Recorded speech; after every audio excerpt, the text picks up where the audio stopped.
Hello everyone, this is Govind Singh Negi and welcome to my channel Study with Govind Sir.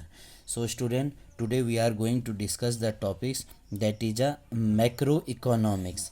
Macro means समष्टि अर्थशास्त्र. तो सबसे पहले आपको बता देते हैं जो मैक्रो है ये एक ग्रीक भाषा का शब्द है. It is a Greek word.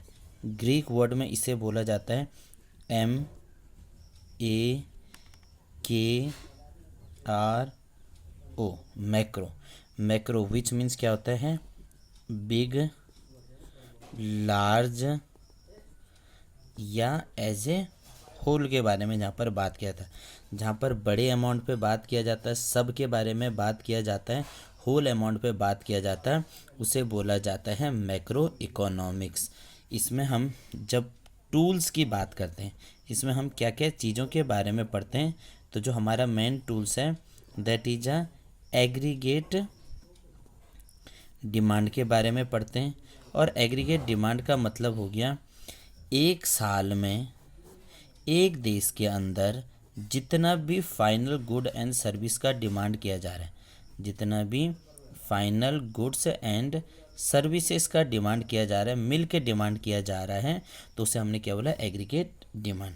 मतलब एक की डिमांड, दूसरे की डिमांड, तीसरे की डिमांड, चौथे की डिमांड और सो ऑन चलते रहेगा, तो उसे क्या बोला हमने?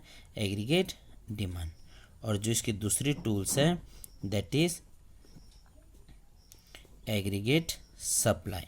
यहाँ पर एग्रीगेट सप्लाई की भी बात करते हैं. यानी सिंपल में अगर हम बोलें एक की सप्लाई, दूसरे की सप्लाई, तीसरे की सप्लाई, चौथे की सप्लाई, ऐसे जब सप्लाई बहुत ज़्यादा जुड़ जाते हैं तो उससे हमने बोला हुआ है एग्रीगेट सप्लाई.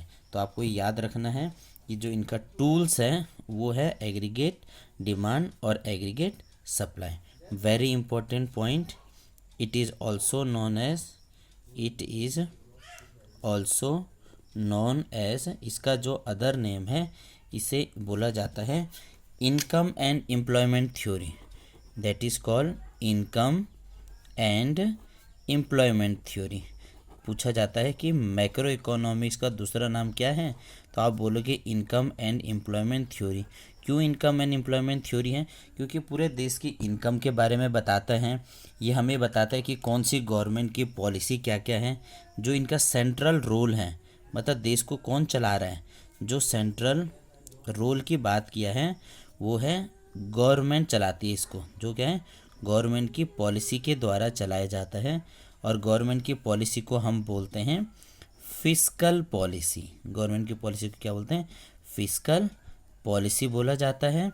और जो पॉलिसी आरबीआई के द्वारा इम्प्लीमेंट किया जाता है, या जो पॉलिसी आरबीआई के द्वारा चलाई जाती है that is called a monetary policy. RBI कौन सी पॉलिसी चलाता है?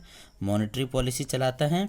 और सेंट्रल गवर्नमेंट या स्टेट गवर्नमेंट कौन सी पॉलिसी चलाते हैं? That is a fiscal policy. जो भी फिस्कल वाली चीज़ें हो गई, टैक्स वाली चीज़ें हो गई, डेफिसिट फाइनेंसिंग वाली चीज़ें हो गई, सब के सब सेंट्रल गवर्नमेंट के द्वारा चलाया जाता है. और जब हम मैक्रो इकोनॉमिक्स की बात करते हैं, इसमें क्या हो जाएगा? ये हमारा जनरल इक्विलिब्रियम हो जाएंगे. ये क्या हो जाएगा? हमारा जनरल इक्विलिब्रियम. अब जनरल इक्विलिब्रियम का मतलब हो गया कि हर चीज़ एक दूसरे से क्या है? डायरेक्टली या इनडायरेक्टली को रिलेटेड है. जैसे हमारा टोटल इनकम हो गया, जो हमारी टोटल इनकम है, ये टोटल इनकम किससे रिलेटेड हो जाएगी? टोटल आउटपुट से.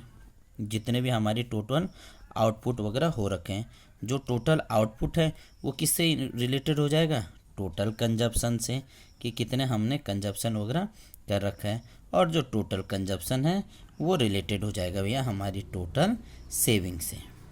तो इस जो चीज़ें एक दूसरे से कोरिलेटेड हो जाएगी उन चीज़ों का हमने क्या बोल रखा है? General equilibrium. कभी कभी पूछा जाता है कि जनरल इक्विलिब्रियम का मतलब क्या हुआ, तो आपने बताना है कि इसमें सब फैक्टर एक दूसरे को असर करते हैं. कोई भी एक इंडिविजुअल नहीं है कि यहाँ पर एक ही चीज़ को फोकस रखा हुआ है, सब एक दूसरे से कोरिलेटेड है. अगर हम इनके एग्ज़ाम्पल की बात करते हैं, इनके जो एग्ज़ाम्पल जो हम इसमें पढ़ते हैं, नेशनल इनकम, राष्ट्रीय आय के बारे में हम इसमें पढ़ते हैं. हम इसमें गवर्नमेंट बजट के बारे में पढ़ते हैं कि सरकार ने जो जो बजट बना रखा है उसके बारे में पढ़ते हैं. हम इसमें फॉरेन एक्सचेंज के बारे में पढ़ते हैं. हम इसमें फॉरेन एक्सचेंज वगैरह के बारे में पढ़ते हैं। हम यहाँ पर इन्फ्लेशन के बारे में पढ़ते हैं कि हमारे देश में क्या क्या इन्फ्लेशन आ रखा है। हम यहाँ पर डिफ्लेशन के बारे में पढ़ते हैं कि डिफ्लेशन किस हिसाब से चल रहा है। तो ये एक राउंड व्यू बता देते हैं आपको मोटे मोटे तौर पर। जो मैक्रो इकोनॉमिक्स है ये एक ग्रीक भाषा का शब्द है जिसको लार्ज बोलते हैं, बिग बोलते हैं, एज अ होल बोलते हैं। इसमें हम एग्रीगेट डिमांड और एग्रीगेट सप्लाई के बारे में पढ़ते हैं। इसको हम इनकम एंड एम्प्लॉयमेंट थ्योरी के नाम से जाना जाता है। जो सेंट्रल रोल प्ले करता है वो गवर्नमेंट पॉलिसी के द्वारा करते हैं, फिस्कल पॉलिसी, और आरबीआई जो करता है वो मॉनेटरी पॉलिसी। यहाँ पर हम जनरल इक्विलिब्रियम के बारे में पढ़ते हैं जो हमारा एग्जाम्पल हो जाएगा नेशनल इनकम हुआ, गवर्नमेंट बजट हुआ, फॉरेन एक्सचेंज हुआ, इन्फ्लेशन वगैरह। अगर आपको चैनल पसंद आया है तो लाइक करना, कमेंट करना, शेयर करना और सब्सक्राइब करना। Thank you.